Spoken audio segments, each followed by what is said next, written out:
కానీ మాట్లాడాలి. దేవుని స్తోత్రం, హల్లెలూయా.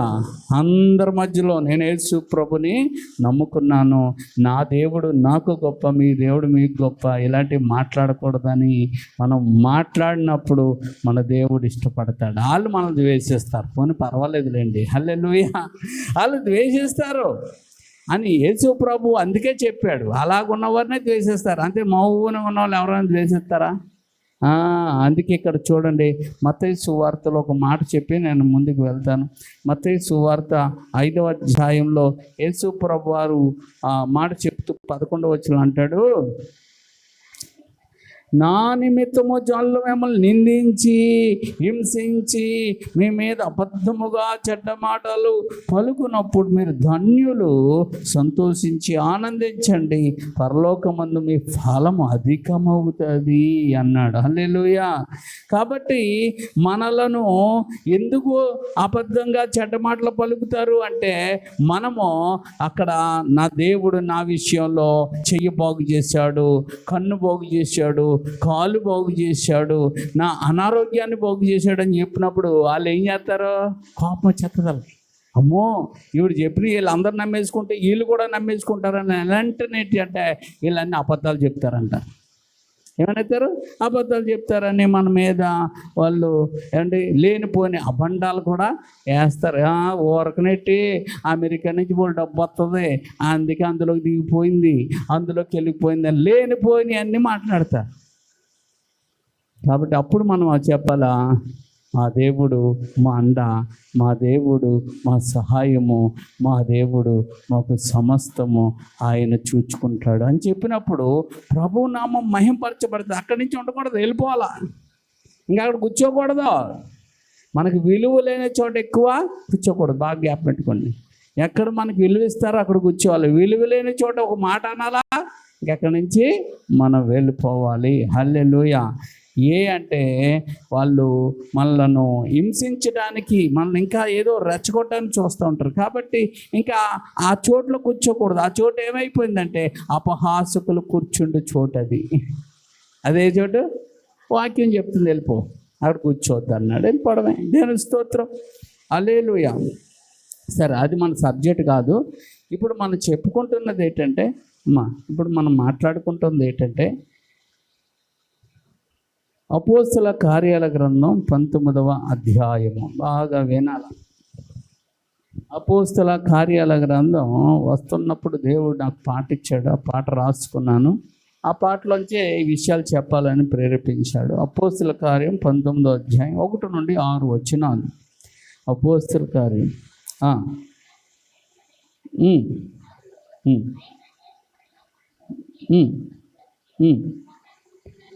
చూచి, మీరు విసర్జించినప్పుడు పరిశుద్ధాత్మను పొందితిరా వారిని అడుగుగా, వారు పరిశుద్ధాత్ముడు ఉన్నాడన్న సంగతియే మేము వినలేదని చెప్పారు. అప్పుడు అతడు, అలాగైతే మీరు దేన్ని బట్టి బాప్తిసం పొందిదిరి అని అడుగుగా, వారు యోహాను బాప్తిసం బట్టి అని చెప్పారు.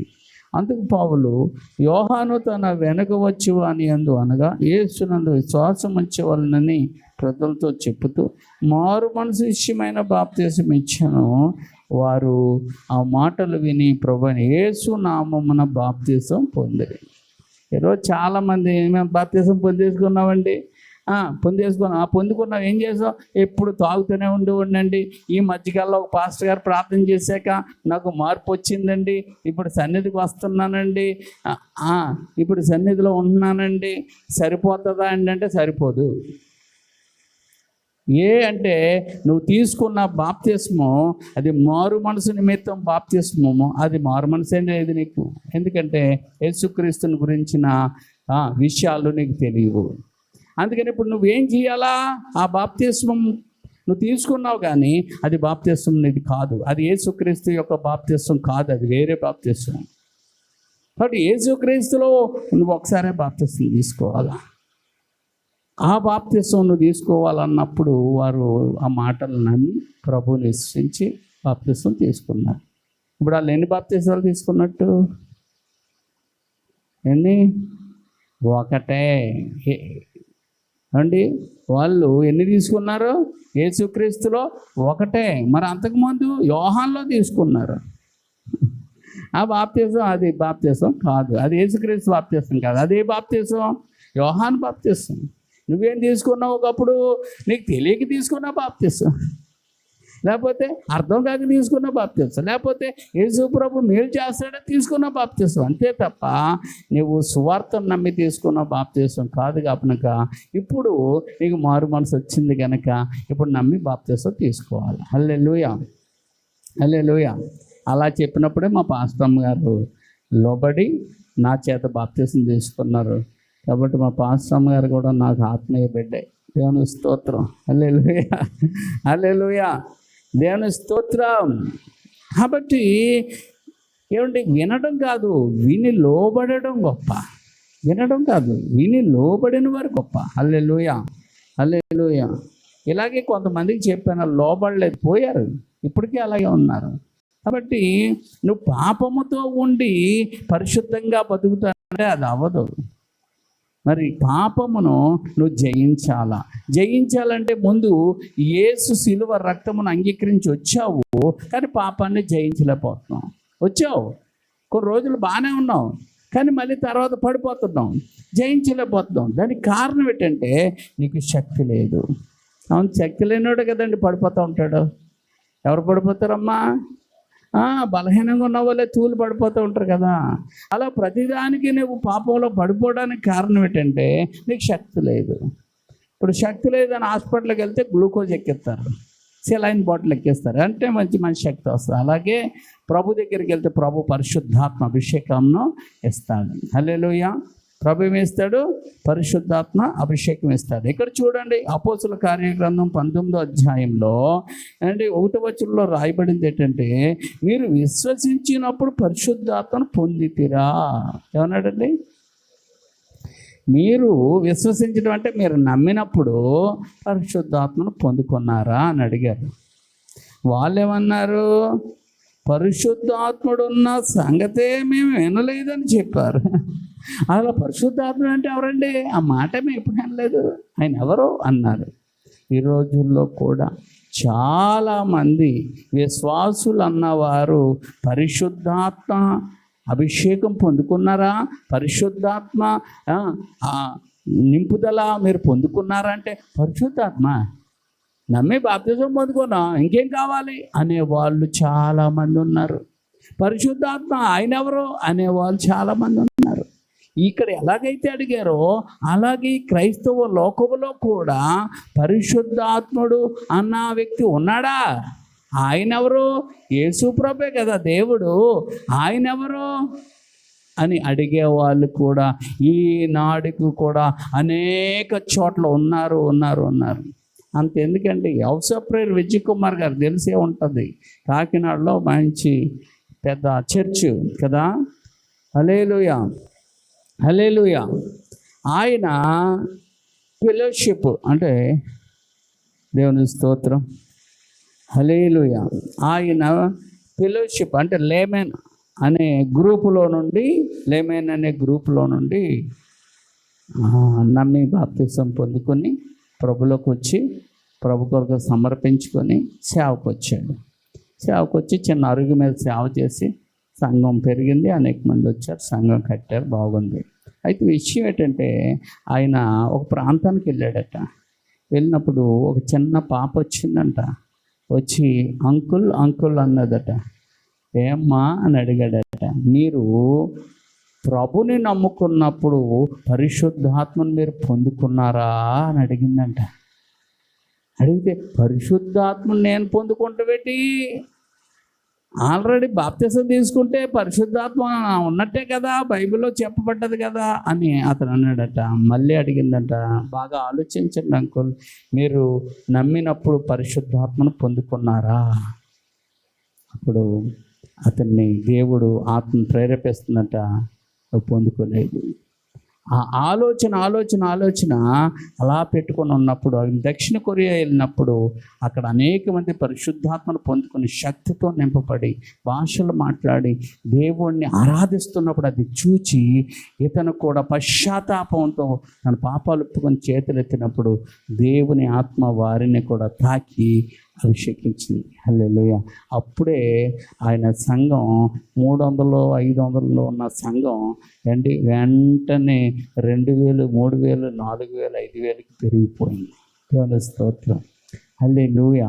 అలా పెరుగుకుంటూ పోయింది. ఏంటంటే ఆ మంట ఒక్కొక్కరికి అంటుకొని వెళ్ళి అనేక ఆత్మల చేత నింపబడిపోయింది. అర్థమవుతుందా మీకు? దేవుని స్తోత్రం. నేను అదే చెప్తున్నాను, మన సంఘం కోసం మీరు ఆలోచించక్కర్లేదు. సంఘం నీది నాది కాదు, దేవుడిది. సంఘం ఎవరిదండి చెప్పండి? మనం దేవుడు వారం. ఇది ఇలాగుంది అలాగుందని బాధపడద్దు. పరిశుద్ధాత్మ శక్తిని పొందుకో. ఆ ఆత్మదేవుడు నేను వాడుకుంటాడు. దేవుని స్తోత్రం. హల్లెలూయా. అప్పుడు ఈ పాపం చేయకూడదు, ఆ పాపం చేయకూడదు నువ్వు చెప్పక్కర్లేదు. పరిశుద్ధాత్మ దేవుడే వారిలో బోధిస్తూ ఉంటాడు. హల్లెలూయా. వినకపోతే భయపెడతాడు, లేకపోతే మంచానికి పెడతాడు. ఆయన తెలుసు అన్నీ. దేవుని స్తోత్రం. పరిశుద్ధాత్మను పొందుకున్న వాళ్ళు పాపాన్ని అసహించుకుంటారు అన్నమాట. అదే పరిశుద్ధాత్మ మీరు పొందుకున్నారంటే ఆ వ్యక్తే మాకు తెలియదు అన్నట్టు ఈరోజు క్రైస్తవ లోకంలో కూడా అలాంటి వాళ్ళు ఉన్నారు. మన సంఘంలో కూడా చాలామంది ఉన్నారు. అందుకే మన సంఘం ఉజ్జించబడకపోవడానికి కారణం ఏంటంటే పరిశుద్ధాత్మ శక్తి కొరకు ఆరాటం, ఆశ లేదు. ఏమంటే డబ్బు కోసమో, ఆరోగ్యం కోసమో, లేకపోతే ఇల్లు కోసమో, కార్ల కోసమో, పొలాల కోసం ఏ ఉన్నాయి మనలో. కానీ మనకు ఉండవలసింది ఏంటంటే నాకు శక్తి కావాలి. నాకు శక్తి. ఏ శక్తి? ఈ బలం కాదు, ఈ లోకంలో ఉన్న వచ్చిన బలం కాదు, పరిశుద్ధాత్మ శక్తి. పరిశుద్ధాత్మ శక్తి కోసం మేడగది మీద వాళ్ళు 10 రోజులు కనిపెట్టారు. నువ్వు ప్రతిరోజు ప్రార్థన చేస్తున్నావు కానీ ఆ శక్తి కోసం అడగడం లేదు. అడగాల. ప్రభు ఏమన్నాడంటే మీరు అడగండి అన్నాడు. అడుగు. ఎప్పుడూ పొందుకున్నంత వరకు అడుగు. హల్లెలూయా. ఎప్పటి వరకు అడగాల? 1-2 రోజులు కాదు, పొందుకున్నంత వరకు అడుగుతూ ఉండు. హల్లెలూయా. ఒకరోజు పొందుకుంటావు. హల్లెలూయా. అప్పుడు నీ స్థితి, నీ గతి మారిపోద్ది, నీ ఆలోచన విధానం మారిపోద్ది, నీ నడత మారిపోద్ది. పరిశుద్ధాత్మను ఎవరికి ఇస్తాడు?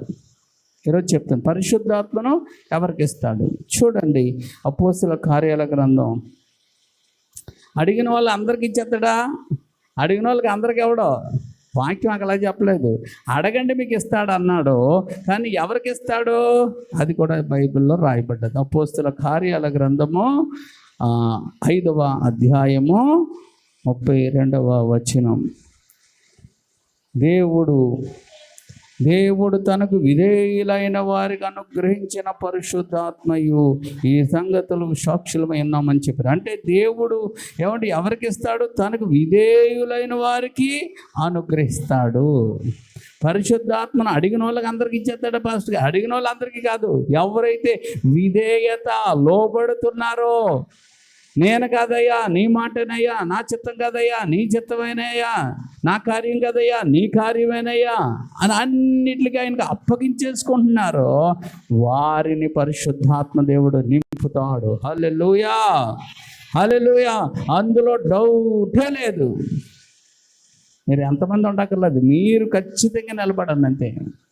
ఉన్నవాళ్ళు ఆ అగ్నికి పచ్చికట్లు కాలిపోతాయి అప్పుడు. హల్లెలూయా.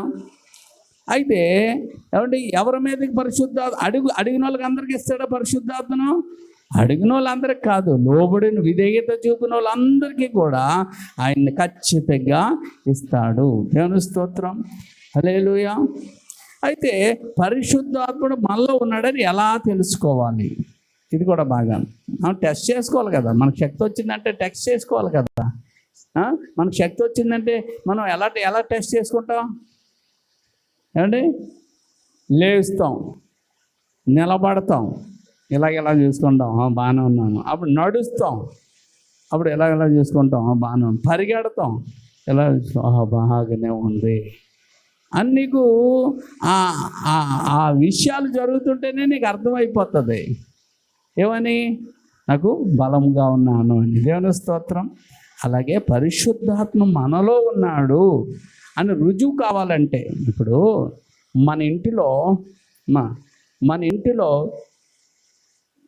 కుక్క ఉందనుకోండి, తెలుస్తుందా? మన ఇంట్లో కుక్క వచ్చింది, తెలుస్తుందా? చెప్పండి అమ్మా. తెలుస్తుంది, అది అరుస్తూ ఉంటుంది, గడ్డికి తిరుగుతూ ఉంటుంది కదా. అలాగే మనలోనికి పరిశుద్ధాత్ముడు వచ్చాడు అనుకో, మనకు కూడా తెలుస్తుంది. హల్లెలూయా.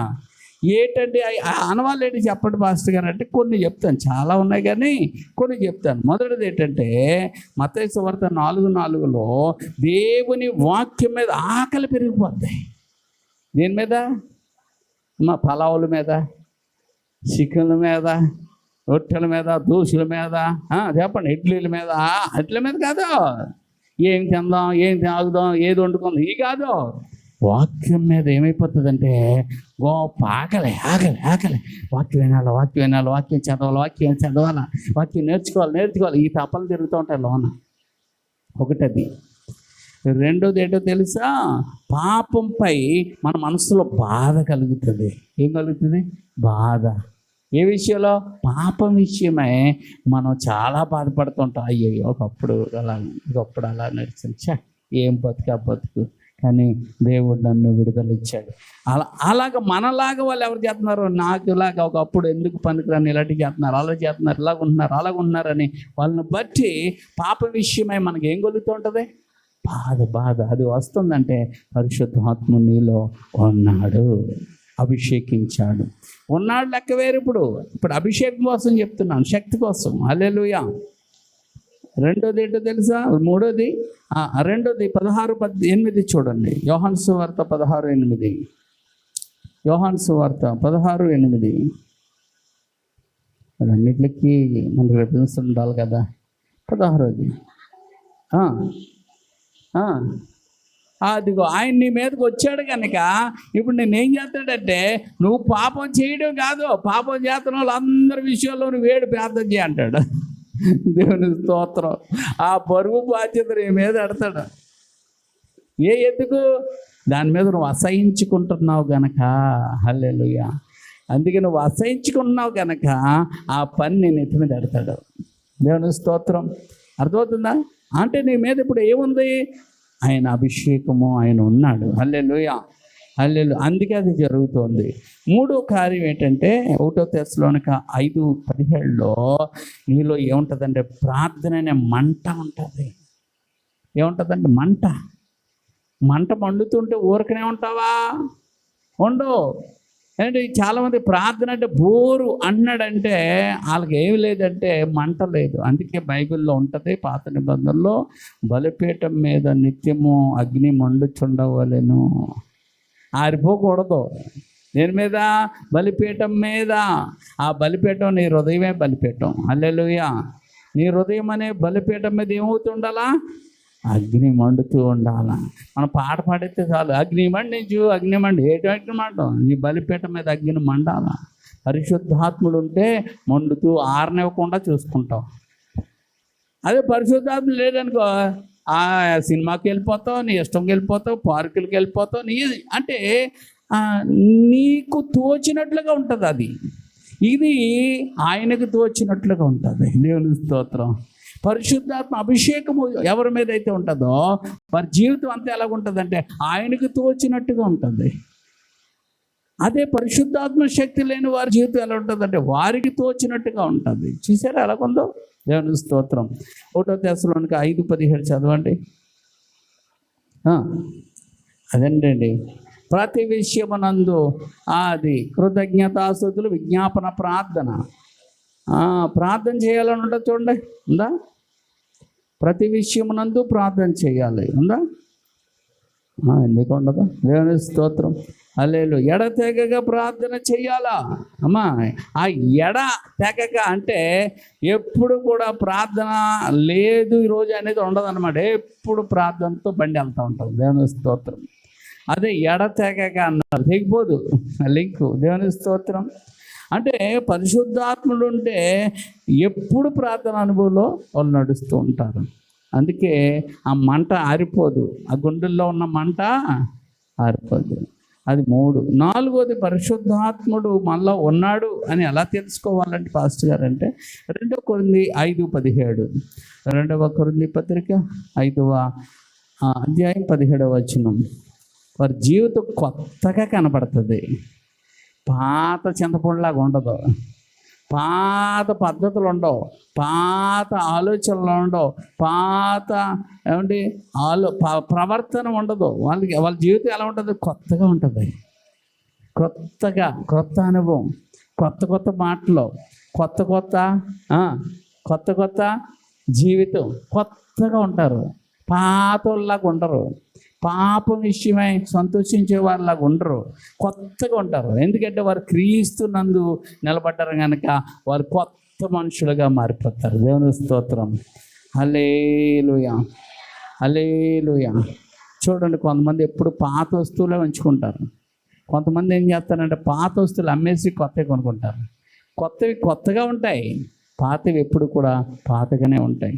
పాతవి తక్కువే అనుకుంటావు కానీ పెట్టుబడి చేస్తాయి, కానీ కొత్తవి చక్కగా ఉపయోగపడుతూ ఉంటాయి. హల్లెలూయా, హల్లెలూయా.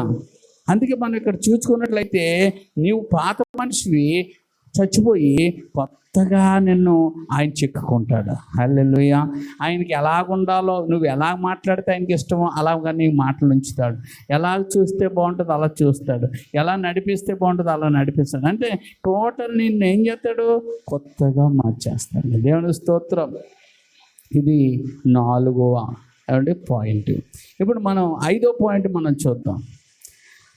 5వ పాయింట్ ఏంటంటే హెబ్రీ రాసిన పత్రిక 10:25 10:25 చూడండి. హెబ్రీ పత్రిక 10:25.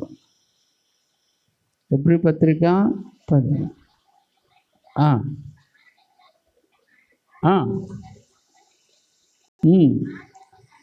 సంఘం ఎన్నడో మానరు. ఏమండి, తనకు దేవుడు అనుగ్రహించిన ఆ సంఘాన్ని, దేవుడు తనకి ఇచ్చిన ఆ సంఘాన్ని రోగముతో ఉంటే కనుక ఏ రోజు మానరు.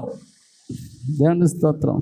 ఇది నా సంఘం, ఎందుకంటే నా సంఘంలో నేను వాడబడాలి, నా సంఘంలో నేను గడపాలి, నా సంఘంలో నా ప్రభుని ఆరాధించాలి, ఎక్కువ తాపన ఉంటుంది అన్నమాట. చూడండి, అమ్మగారింటి మీద కూతుర్లకి ఎలాంటైతే ప్రేమ ఉంటుందో అలాగా సంఘం మీద వాళ్ళకి ఏముంటుందండి? ప్రేమ. హల్లెలూయా, హల్లెలూయా. అలాగే 3వదిగా ఏముంటుందంటే,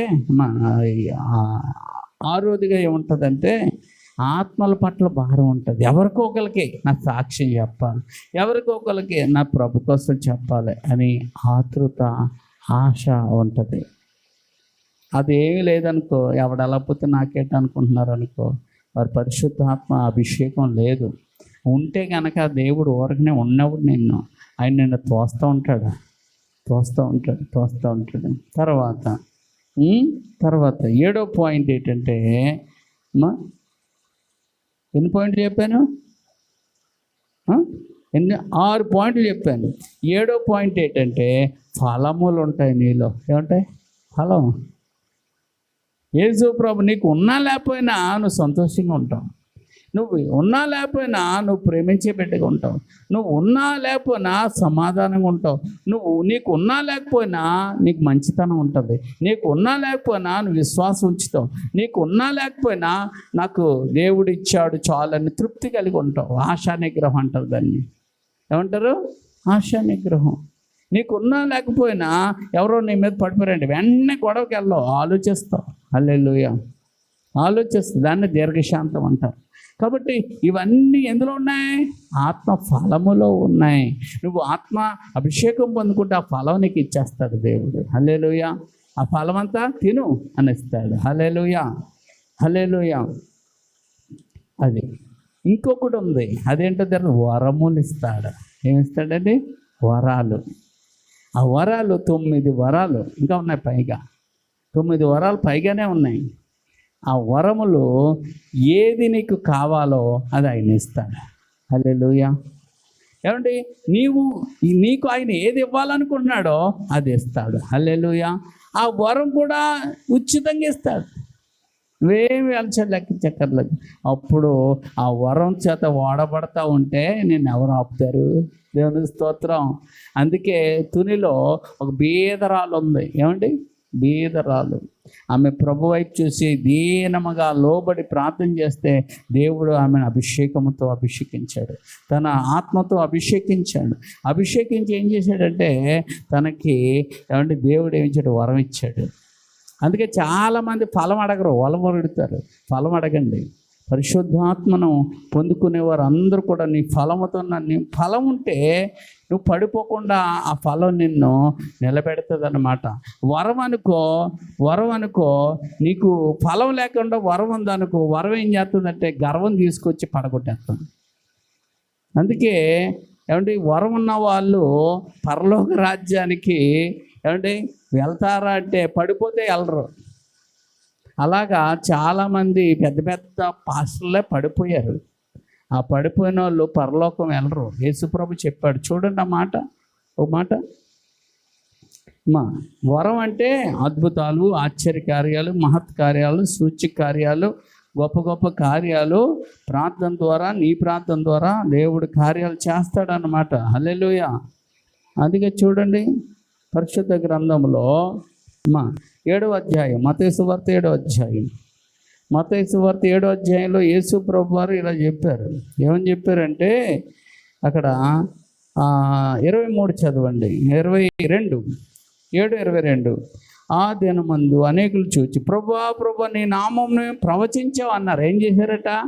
ప్రవచనం అనేది వరం అన్నమాట. ప్రవచించాము, నీ నామాన్ని దెయ్యాలు వెలగొట్టాము, ఇది వరమే. నీ నామం అనేక అద్భుతాలు చేశాము, ఇది వరమే.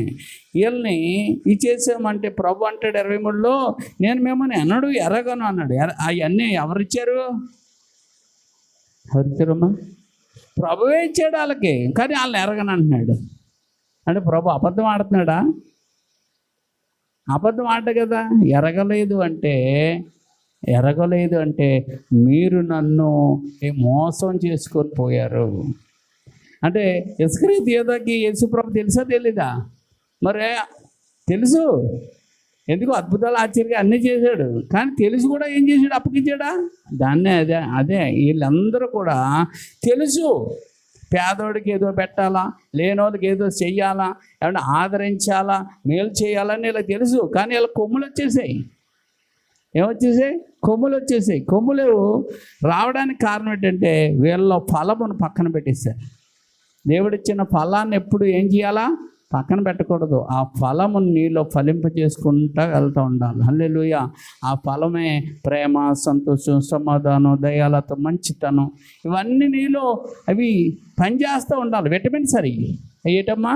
విటమిన్స్ ఉన్నప్పుడు నువ్వు పరలోక రాజ్యం గ్యారెంటీగా వెళ్ళిపోతావు. ఆ విటమిన్సే లేనప్పుడు నీకు వరాలున్నా పరలోక రాజ్యం వెళ్ళవు.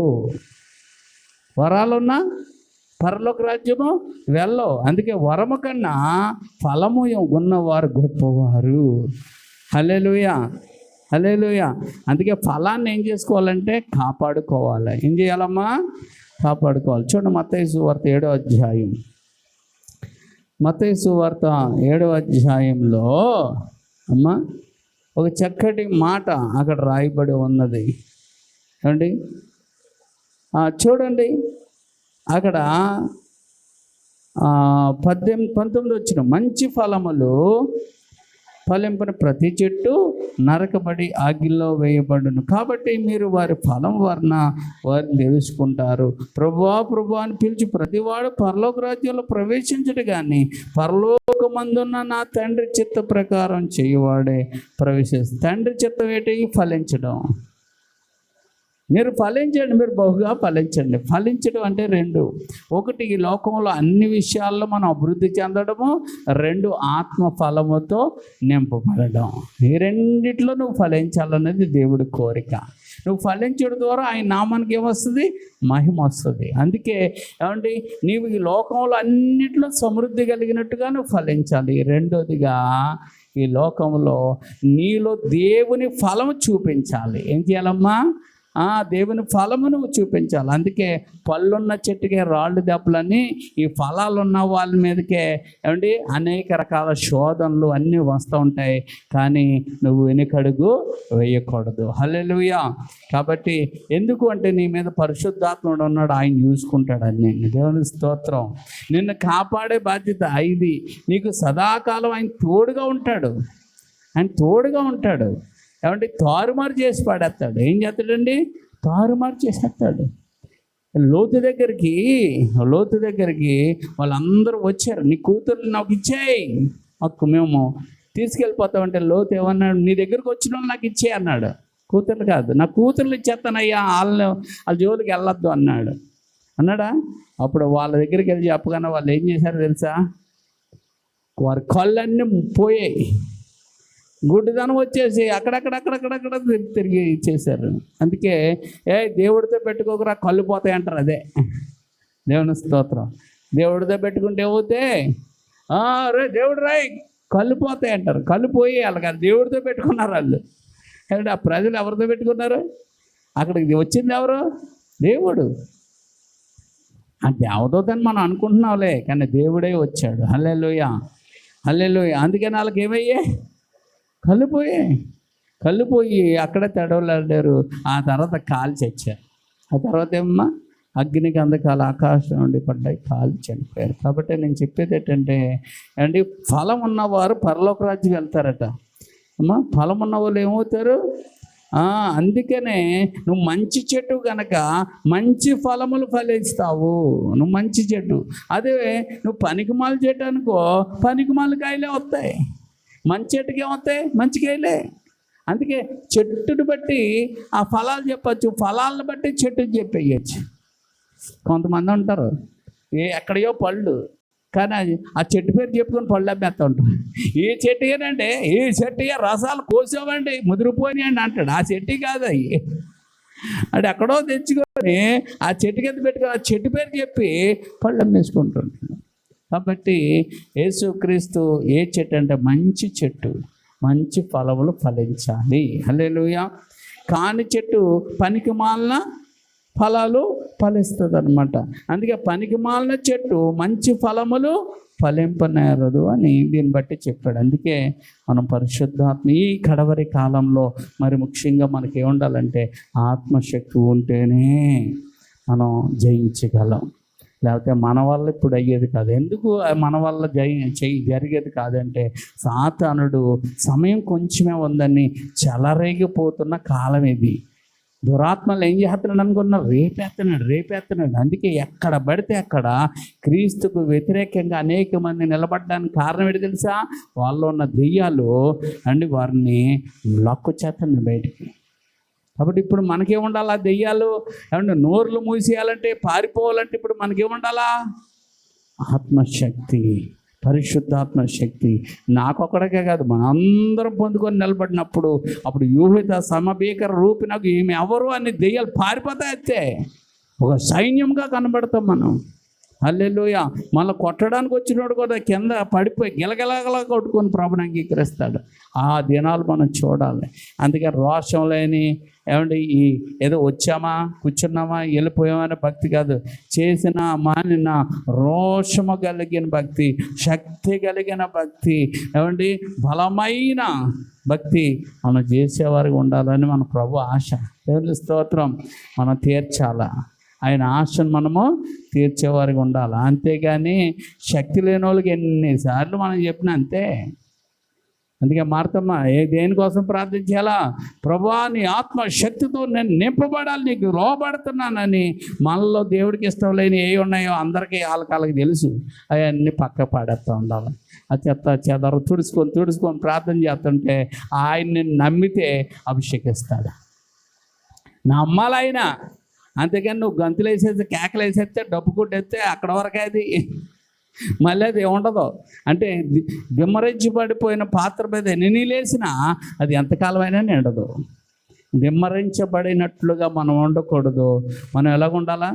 తెరవబడిన పాత్రలుగా ఉంటే ఆయనది ఆత్మవర్షం కుమ్మరించబడటమే కాదు, పొంగి పొర్లుతుంది. దేవుని స్తోత్రం. పాత్ర నుంచి ఏమవుతుందండి?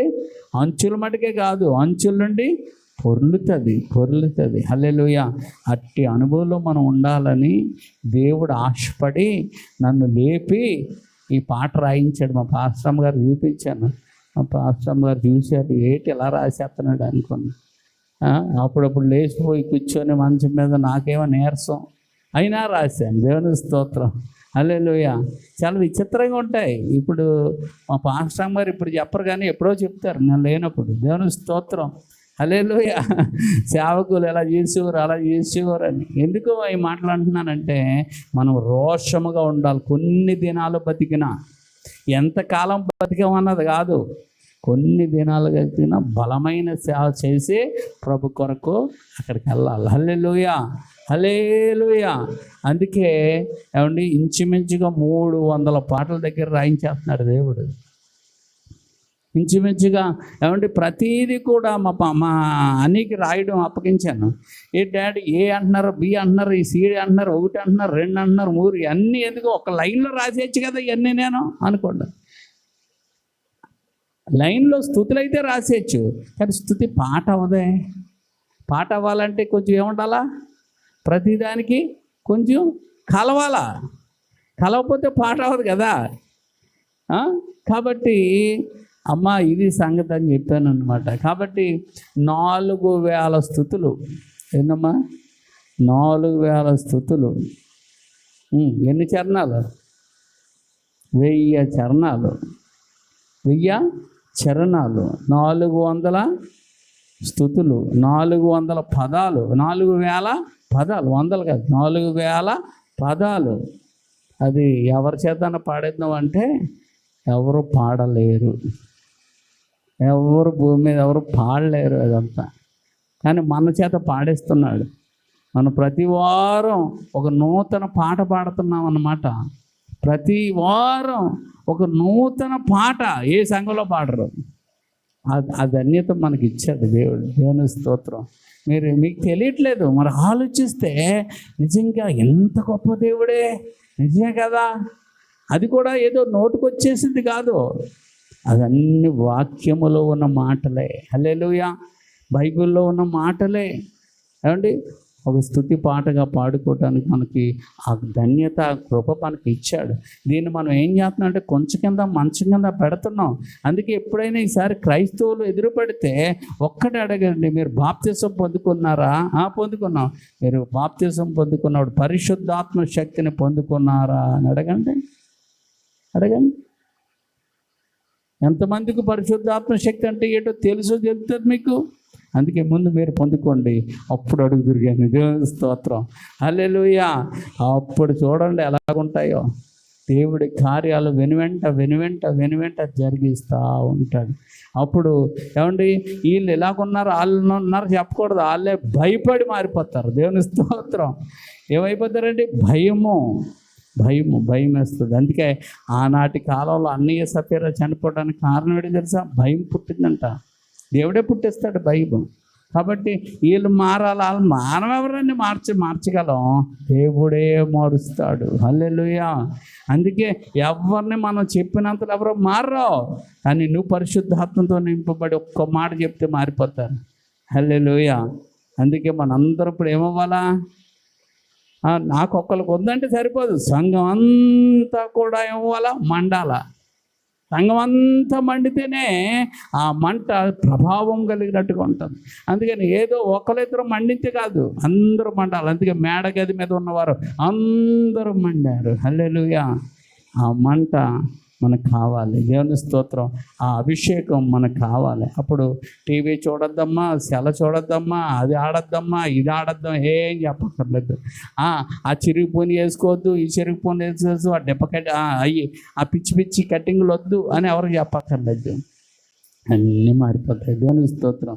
అందుకే మన దేవుని ఈ సంఘం మీద దేవుని సంకల్పము ఉన్నది గనక ఇంతమంది ఉన్నారు. లేకపోతే 100 మంది ఉంటారు. లేకపోతే బంధువులు, చుట్టాలు, కరేపాకులు, వీళ్ళు వాళ్ళు ఎంతోమంది ఉంటారు. మన వాక్యం ఎలాగుంటుందంటే కోసినట్టు ఉంటుంది. మన వాక్యం ఎలా ఉంటుందంటే పొడిచినట్టు ఉంటుంది. మన వాక్యం ఏంటంటే పెనం మీద మంట మీద పెట్టినట్టు ఉంటుంది. మన వాక్యం అంటే ముళ్ళ మీద నడిపించినట్టు ఉంటుంది. అందుకే పూలబాటలే కోరుకుంటారు, కానీ ముళ్ళబాట ఎవరికి ఇష్టం ఉండదు.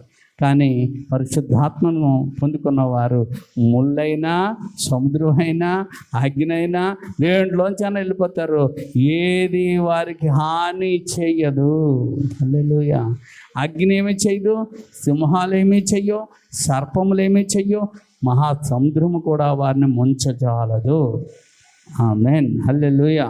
కాబట్టి ఆ పరిశుద్ధాత్మ శక్తి కొరకు నిండు హృదయంతో ప్రతిరోజు ప్రార్థన చేయండి. దేవుడు దర్శనాలు ఇస్తూ ఉంటాడు, దేవుడు మాట్లాడుతూ ఉంటాడు, దేవుడు మిమ్మలను మీ చెవిలో మాట్లాడుతూ ఉంటాడు. దేవుని స్తోత్రం. ఈ అనుభవాలతో మీరు నింపబడతా ఉంటే అప్పుడు ఆ పరిశుద్ధాత్మ శక్తి ఎలా ఉంటుందో మీకు తెలుస్తుంది. హల్లెలూయా, హల్లెలూయా. అంతేగాని ఏదో వచ్చామా, కూర్చున్నామా, వెళ్ళిపోయామంటే అది కాదు భక్తి. ఒక ఆవిడ చెప్తుంది, ఏడుచుకొని చెప్తుంది, ఏం కలగలేదట, దర్శనం కలగలేదంట. ఏం కలగలేదట, దర్శనం కలగలేదట. ఏ దర్శనం? ఆ గుడి దగ్గర వాళ్ళు నిలిపిన ఏమండి ఆ ప్రతిభను చూడలేదని ఏడుతుంది, కానీ జీవం కలిగిన దేవుడిని చూస్తే ఎంత ఆనందం ఉంటుంది. దేవుని స్తోత్రం. ప్రతిభ కొరకే ఏడుతుంది. నన్ను మనలో ప్రపంచంలో ఉన్న వారు అందరినీ కలుగు చేసిన ఆయన స్వరమును, ఆయన రూపమును, ఆయన దర్శనమును మనం చూడగలిగితే ఇంకా సంతోషం ఏంటంటే కొన్ని కోట్లు ఎట్టినా దొరకదు. అందుకే అడగాలి, నిన్ను చూడాలని ఆశ, నీ స్వరం వినాలన్న. ఇప్పుడు ఇది ఆయన స్వరం కదా, ఆయన స్వరమే, కానీ అది డైరెక్ట్ స్వరం. ఆయన వినిపిస్తాడు. అది ఎన్ఆర్ వరకు కొంతమంది అడుగుతారు, రాయ్ నువ్వు దేవుడు నమ్మేసుకున్నావు, ఆ పాస్టర్ నడిపించాడు కదా నిన్ను, వాళ్ళు నిన్ను ముంచేశారు కదా అంటే, రేదు పిచ్చోడు లాగున్నావురా నువ్వు. నేను చూచాను ప్రభు యేసుని, ఎంత స్థితి మార్చెను, నా స్థితి మార్చెను, ఆదర్శనం నించెను, ప్రభు మార్చెను, నా స్థితి మార్చెను, నా పాప స్థితి ఎంత ప్రభు మార్చెను, నా పాప స్థితి ఎంత ప్రభు మార్చెను, నా పాత స్థితి ఎంత ప్రభు మార్చెను, నా స్థితి మార్చెను, నా పాప ప్రభు మార్చెను, నా స్థితి మార్చెను, చూచాను ప్రభు యేసుని.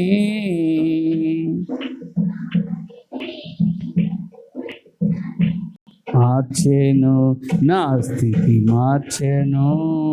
యాకోబు పాడుకుంటున్నాడు. యాకోబు ఎంతో ఆనందంగా పాడుకుంటున్న పాట ఇది. ఈరోజు నువ్వు నేను మనం పాడుకోవాలా.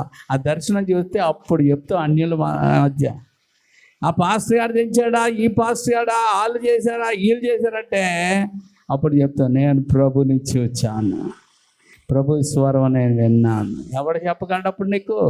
అందుకే అటువంటి డేరింగ్ పర్సన్లుగా మీరు మారాలని ఈరోజు ప్రభు నా ద్వారా ఛాలెంజ్గా మీతో మాట్లాడేస్తున్నాడు. హల్లెలూయా. ఛాలెంజ్ ఆ రీతిగా ఉండాలి. నువ్వు ఆ రీతిగా మీరుండండి. సంఘంలో ఉన్న వాళ్ళందరూ మీ ద్వారా వాళ్ళు కాలిపోతారు. దేవుని స్తోత్రం. వాళ్ళ ద్వారా ఇంకొకరు కాలిపోతారు, వారి ద్వారా ఇంకొకరు కాలిపోతారు. ఇలాగా పరిశుద్ధాత్మ అగ్ని ద్వారా కాల్చబడి వాళ్ళందరూ కూడా ప్రభువులో స్థిరపరచబడతారు. హల్లెలూయా. అట్టి కృప నాకు మనందరికీ లోబడి విధేయత చూపిన అందరికీ ఇవ్వడానికి ఆయన సిద్ధంగా ఉన్నాడు. అది పొందుకుంటాం. మనం సిద్ధంగా ఉందామా? అయితే ప్రార్థన చేసుకుందాం. హల్లెలూయా. ప్రభువా, నీ శక్తి ఎంతో గొప్పది నాయన. అది మేము విన్నాం, చూచాం, అనుభవించాం. కానీ నీ ప్రజలు, నీ పిల్లలు